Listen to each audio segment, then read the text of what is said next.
जय जोहार संगवारी हो। बहुत बहुत स्वागत है आपका अपने छत्तीसगढ़ के प्रादेशिक समाचार के चैनल में, जिसका नाम है दैनिक छत्तीसगढ़। दोस्तों मैं हूं आपके साथ अभिजीत कुमार और आपके लिए लेकर हाजिर हो चुका हूं आज की जो चुनिंदा 20 बड़ी खबरें निकलकर सामने आई है छत्तीसगढ़ से, वो हम आपको इसी वीडियो में लगातार फटाफट बताएंगे। तो चलिए सबसे पहली बड़ी खबर से शुरुआत करें, लेकिन दोस्तों उससे पहले हमारी एक छोटी सी रिक्वेस्ट है। आप सभी को पता है कि अगर आपने हमारे चैनल को अभी तक से सब्सक्राइब नहीं किया है तो चैनल को तुरंत से सब्सक्राइब कर लीजिए, उसके बाद बेल आइकन को दबाकर ऑल नोटिफिकेशन को जरूर ऑन कर लिए। तो चलिए आज की पहली बड़ी खबर के रुख करें, जहां आपको बता दें कि बीते 24 घंटे के दौरान मिले 198 नए मरीज, जबकि तेजी से बढ़ रहा है यह संक्रमण का खतरा। जी हां, आपको बता दें कि राज्य में प्रदेश में अब जो है इस महामारी का संक्रमण जो है तेजी के साथ बढ़ रहा है। ऐसे में रोज बड़ी संख्या में नए मामले सामने आ रहे हैं, जबकि पिछले 24 घंटे के दौरान राज्य में महामारी संक्रमण के कुल 198 नए मरीजों की पहचान की गई है। इसके साथ ही कुल 127 मरीज को स्वस्थ होने पर अस्पताल से छुट्टी भी दे दी गई है, जो अच्छी खबर निकलकर सामने भी आ रही है।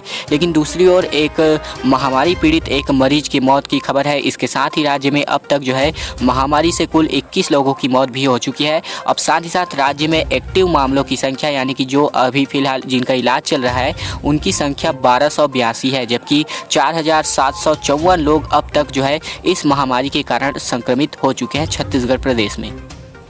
वही दोस्तों आपको बता दें कि ये तो थी फिलहाल महामारी की ताज़ा अपडेट छत्तीसगढ़ में। इसी के साथ एक और अगली बड़ी खबर में बढ़े, जहां आपको बता दें कि अब जो है रायपुर में 14 दिनों से जारी है आम आदमी पार्टी का आमरण अनशन। जी हां, आपको बताते चले कि ये जो तस्वीर देख रहे हैं वो रायपुर की है, जहाँ पर पार्टी के अध्यक्ष और सचिव की तबीयत बिगड़ने पर उन्हें अस्पताल ले जाया गया था, जिसके बारे में हमने आपको न्यूज़ भी बता दिया था। लेकिन दोस्तों आपको बता दें कि नेताओं ने राज्यपाल को भी ज्ञापन सौंपकर राज्य सरकार के कामकाज में कमियों की शिकायत की है, जबकि 2 बार अस्पताल दाखिल किया जा चुका है आंदोलनकारी नेताओं को, और कहा गया है कि अब तक सरकार नींद में है, मांग पूरी होने तक यह अनशन जो है वो चलने वाला है। दोस्तों आपको बता दें कि आम आदमी पार्टी के नेता पिछले 14 दिनों से लगभग आज जो है 15वां दिन है, ये जो है आमरण अनशन पर बैठे हुए हैं। पार्टी के नेता 14,580 शिक्षकों की अटकी हुई नियुक्ति के मुद्दे पर आंदोलन जो है कर रहे हैं। साथ ही साथ इनकी जो मांग ये है कि शिक्षकों की नियुक्ति के साथ जो है सरकारी विभागों में रिक्त पदों पर भर्ती जो है की जाए। साथ ही साथ पार्टी के प्रदेश अध्यक्ष कोमल हुपेंडी ने कहा है कि हम अपनी मांगों को लेकर अडिग हैं और जब तक हमारी मांगें पूरी नहीं होंगी यह आमरण अनशन लगातार चलता रहेगा। दोस्तों इसी के साथ एक और अगली बड़ी खबर, महत्वपूर्ण बड़ी खबर निकलकर सामने आई है, जहां पर ये बड़ी खबर आई है कि अगस्त महीने में बंद रहेंगी मांस और मटन की दुकानें, खोलने पर होगी कड़े कार्यवाही। इसके लिए आदेश बाकायदा जारी कर दिए गए हैं। जी आपको बता दें कि छत्तीसगढ़ की राजधानी रायपुर में अगस्त महीने से 6 दिनों तक मांस और मटन की दुकानें बंद रखने का सख्त निर्देश दिया गया है। इस संबंध में नगर पालिका निगम रायपुर ने आदेश भी बाकायदा इसके लिए जारी किया है। साथ ही साथ प्रतिबंध के बावजूद यदि मांस मटन की दुकानें खुली पाई गई तो अधिकारियों पर कार्यवाही होगी। साथ ही साथ जी हां, हम आपको बता दें कि अधिकारियों पर कार्यवाही होगी। साथ ही साथ महापौर एजाज ढेबर ने बताया कि पर्यावरण एवं नगरीय विकास विभाग के आदेश के परिपालन में नगर पालिका निगम रायपुर के स्वास्थ्य विभाग ने राजधानी रायपुर में निगम क्षेत्र समेत 70 वार्डों में स्थित सभी पशुवध गृहों, यानी कि जो भी जहां पर ये इनका कटिंग होता है वहां पर, और समस्त मांस मटन विक्रय केंद्रों को 100% बंद रखने के निर्देश बाकायदा इसके लिए जारी किए गए हैं।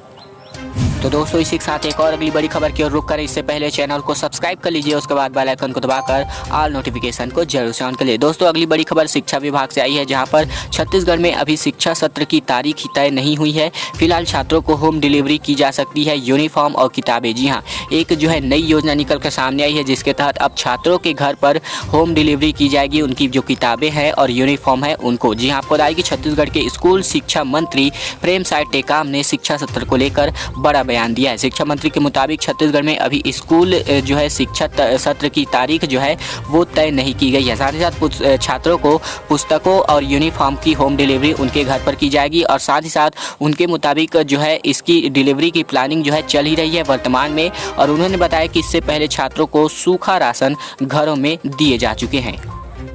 वही दोस्तों इसी के साथ एक और अगली बड़ी खबर की ओर रुख करें, जहां आपको बता दें कि बहाल होंगे 300 विद्यामितान। बड़ी खबर निकलकर सामने आई है। मंत्री सिंहदेव ने शिक्षा मंत्री को इसके लिए अनुशंसा भी भेज दी गई है। जी हां, साल भर पहले बेरोजगार हो चुके 300 विद्यामितान फिर से बहाल किए जाएंगे, क्योंकि बहाली करने संबंध में पंचायत मंत्री टी.एस. सिंहदेव ने शिक्षा मंत्री को अनुशंसा भेजी है। बीते दिनों विद्यामितान संघ ने मंत्री टी.एस. सिंहदेव से मुलाकात भी की थी, और बता दें कि प्रदेश के 2516 विद्यामितान नियमितीकरण की मांग भी कर रहे हैं। हैं। साथ ही साथ एक साल पहले बेरोजगार हुए 300 विद्यामितान और उनके नियमितीकरण का मुद्दा INH न्यूज ने प्रमुखता से भी उठा दिया था।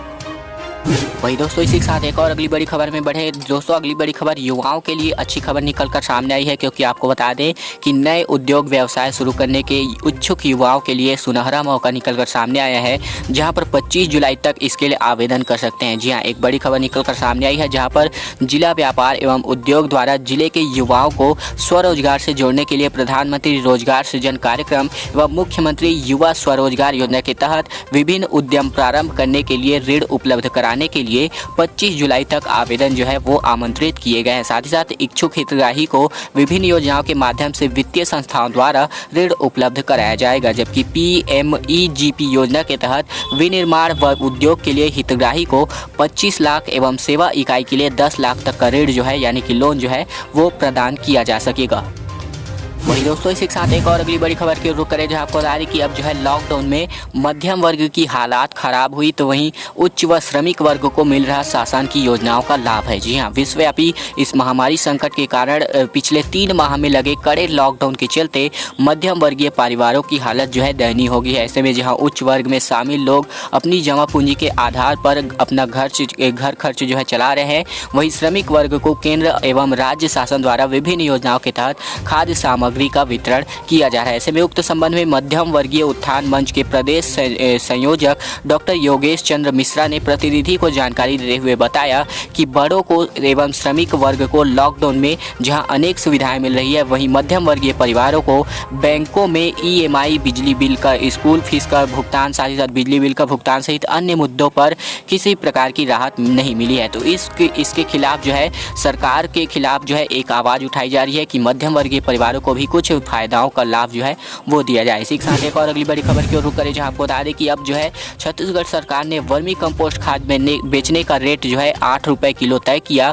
2, 5 और 30 रुपये, माफ़ कीजिएगा, 30 किलो के बैग में इसकी बिक्री जो है वो होने वाली है आने वाले दिनों में। जी हाँ, छत्तीसगढ़ सरकार ने गोबर खरीदी के बाद अब वर्मी कंपोस्ट खाद बेचने का दाम भी तय कर दिया है। ऐसे में खाद की बिक्री 8 रुपये प्रति किलो के अनुसार की जाएगी। साथ ही साथ इस योजना की शुरुआत 20 जुलाई को हरेली पर्व से गोधन न्याय योजना के तहत होगी।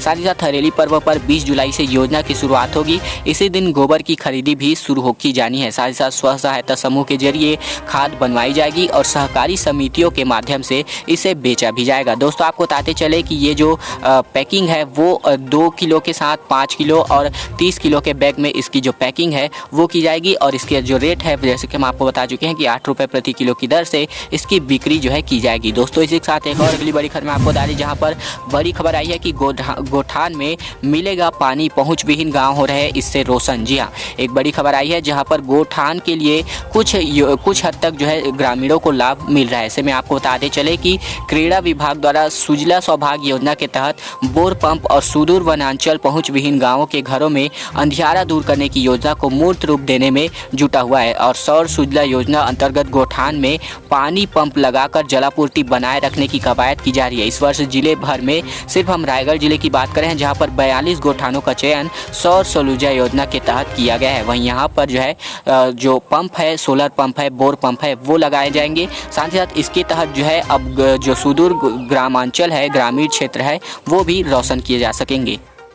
वही दोस्तों, इसी के साथ एक और अगली बड़ी खबर की ओर रुख करें, जहां आपको बता दें कि अब स्मार्टफोन खरीदने के और इंटरनेट पैक डलवाने के पैसे नहीं हैं, तो आखिरकार बच्चे जो है वो कैसे करेंगे ऑनलाइन पढ़ाई। जी हाँ, इन दिनों प्राथमिक, माध्यमिक और हायर सेकेंडरी यानी कि उच्चतर माध्यमिक की कक्षाओं को ऑनलाइन रूप से पढ़ाया जा रहा है। ऐसे में यह बड़े शहरों के स्कूलों के बच्चों के लिए सही साबित हो रहा है, लेकिन ग्रामीण क्षेत्रों को स्मार्टफोन से पढ़ाई कराना असफल साबित हो रहा है। ऐसे में वर्तमान स्थिति को देखते हुए इस महामारी काल में स्कूल को बंद किया गया है और बड़ी बड़ी परीक्षाएं भी कर दी गई है, जबकि 9वीं 11वीं के बच्चों को जनरल प्रमोशन भी दिया गया है प्रदेश में। अब नए सत्र की शुरुआत हो चुकी है। ऐसे में प्रदेश में महामारी जो थमने का नाम है ऐसे में नहीं ले रही है और इस कारण राज्य सरकार ने बच्चे खाली न बैठे इसीलिए पढ़ाई तुहर द्वार वेबसाइट बनाई है और इसमें बच्चे को जो पढ़ाई संभव नहीं है यानी कि जो गरीब बच्चों की पढ़ाई है वो संभव नहीं हो पा रही है। दोस्तों, आपको बता दें कि जो है गाँवों के अधिकतर उदाहरण के तौर पर कहें तो एक प्राथमिक स्कूलों के बच्चे की कक्षा में यदि 50 बच्चे हैं तो पढ़ाई नहीं हो रही है। ऐसे में उसमें से महज 5 बच्चे ही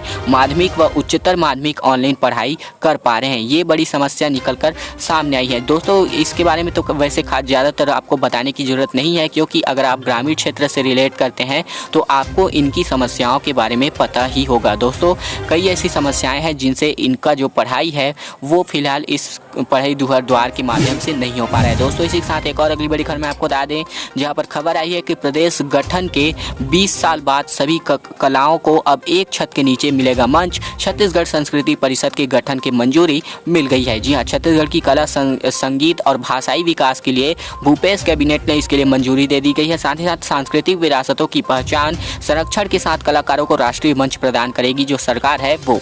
जी हाँ, छत्तीसगढ़ कला संस्कृति और सभी विधाओं को अब जो है एक छत के नीचे मंच प्रदान किया जाएगा। इसके लिए राज्य सरकार ने संस्कृति परिषद के गठन को मंजूरी दे दी गई है। वहीं आपको बताते चले कि इस परिषद का मुख्य उद्देश्य छत्तीसगढ़ की कला संगीत और भाषाई विकास के साथ साथ उसे राष्ट्रीय और अंतर्राष्ट्रीय मंच यानी कि बहुत दूर दूर तक इसको प्रदान किया जाएगा।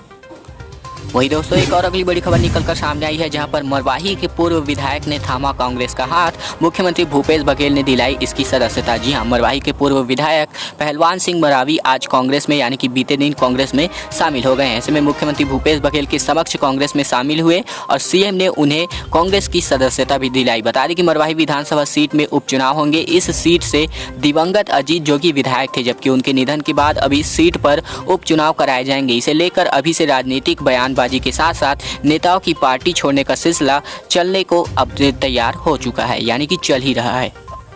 वही दोस्तों इसी के साथ एक और अगली बड़ी खबर निकलकर सामने आई है ऊर्जा विभाग से, जहां पर छत्तीसगढ़ ने तेलंगाना को 60% यानी कि 60% बिजली सप्लाई घटाई है। इसकी वजह है बहुत सारे। जी हां, आपको बता दें कि तेलंगाना राज्य से छत्तीसगढ़ राज्य विद्युत कंपनी को 2200 करोड़ रुपए का पुराना बकाया लेना है।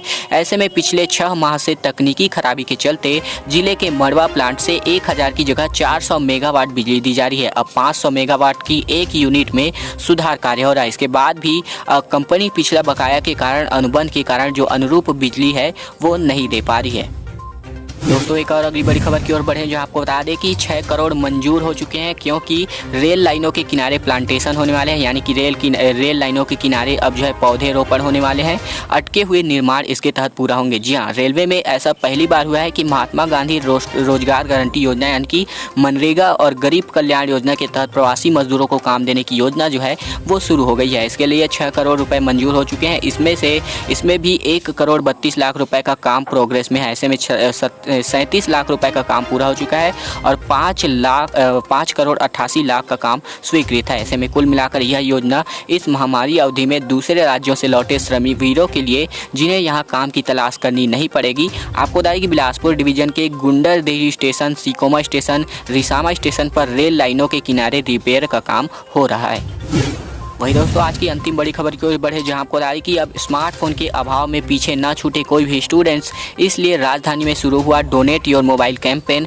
स्कूली बच्चों को गिफ्ट करेंगे अपना फ़ोन। जी हाँ, आपको बता दें कि इस संक्रमण की वजह से शहर के सभी स्कूली बच्चों की ऑनलाइन क्लास ली जा रही है। ऐसे में कई बच्चे ऐसे हैं जिनके पास स्मार्टफोन नहीं है। ऐसे में स्कूली बच्चों को ऑनलाइन पढ़ाई जारी रखने में मदद करने के मकसद से स्मार्ट सिटी की ओर से डोनेट योर मोबाइल कैंपेन शुरू किया गया है। इस मुहिम से जुड़कर जो है शहर का कोई भी व्यक्ति नए या पुराने स्मार्टफोन या फिर टैबलेट डोनेट कर सकता है, जबकि मोबाइल के अभाव में कोई बच्चा ऑनलाइन स्टडी से वंचित न हो, इस बात को ध्यान में रखकर लोग इस पहल से जुड़कर अपने मोबाइल पुराने नए जो भी हैं उसे डोनेट करने आगे आ रहे हैं। कैंपेन के तहत अब तक 46 स्मार्टफोन मिल चुके हैं, जिनमें से 30 नए फ़ोन शामिल है और विदेश में रह रहे राज्यों के कुछ लोग रायपुर के आसपास के जिलों के लोग भी इस कैंपेन से जुड़कर अपने मोबाइल डोनेट करने को आगे आए हैं। अगर आप भी डोनेट करना चाहते हैं तो आप जो है रायपुर के इस वेबसाइट के माध्यम से संपर्क कर सकते हैं या फिर ईमेल कर सकते हैं या फिर कॉल कर सकते हैं, जैसा कि हम आपको दिखा रहे हैं। दोस्तों आज की खबर का सिलसिला बस यहीं तक था। उम्मीद है आपको वीडियो पसंद आया होगा।